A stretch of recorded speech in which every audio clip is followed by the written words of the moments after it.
Nice to see you today. It's a pleasure Hello, working with May. you. My name's May Tramada. I write for The Upcoming. Nice to meet you, darling. Thank you. Just to start us off with, can you please give us an introduction into this new addition to the Spartacus universe, House of Ashur, what old fans of the franchise can expect, and if there's anything new for new fans to take into when they see the series? It's pretty much we carry the tradition from the original, like from the world of Spartacus. For a lot of the original fans, this is like season five. For a lot of the new ones, it's a roller coaster of everything. It's love, sex, violence, blood, drama, politics. You whatever you're into, we got it. Fantastic. And returning to this world and stepping back into this character, especially years away, what was that feeling like? Of course, it's also a little bit of a blank slate for Asher or Dominus in this case. So, were there any difficulties trying to navigate back into the character for you? I mean, it was a pleasure to come back to this world. It's one of my favorite worlds and favorite creation led by Steven DeKnight and his team. So it was a no hesitation coming back to that world. It was a delight actually. Of course, the pressure. It's a very demanding show physically and emotionally. The language on itself is very demanding, and Stephen DeKnight described it best.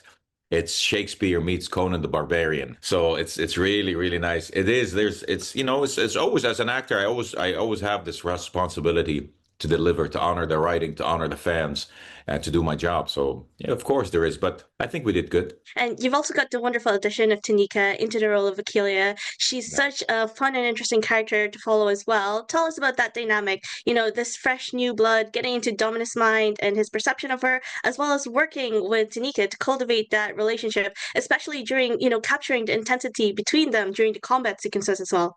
Yeah, it's a great interesting dynamic because it starts out, Asher, has the lunacy. He's got what he wished for, but he's not doing well. So, and once again he gets pushed down by the Romans. So he tries to come up with a gimmick to get attention from the Romans. He was like, why don't we throw a woman in there and see what happens? Because women in history did not come until like 80 years later. But since we are doing a what if, we're not bound by that. So he throws her in, and he didn't know that it was going to gain traction, which it did. And the relation between, Achilia and Asher is quite unique because they're both, outsiders finding themselves in a world that they're not wanted in, but somehow they're forced in it. And they have to survive. So there's that commonality between them. They're kind of never accepted. So there's that, and he clocks that in her, which is really nice. I always love that about Asher. He sees things in people they don't see in themselves. And you've seen the screeners.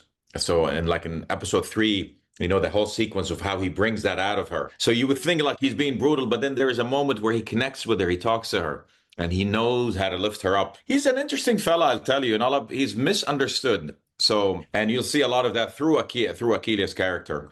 And Tanika, how she had a lot of heavy big shoes to fill in, and I thought she did a good job. Yeah.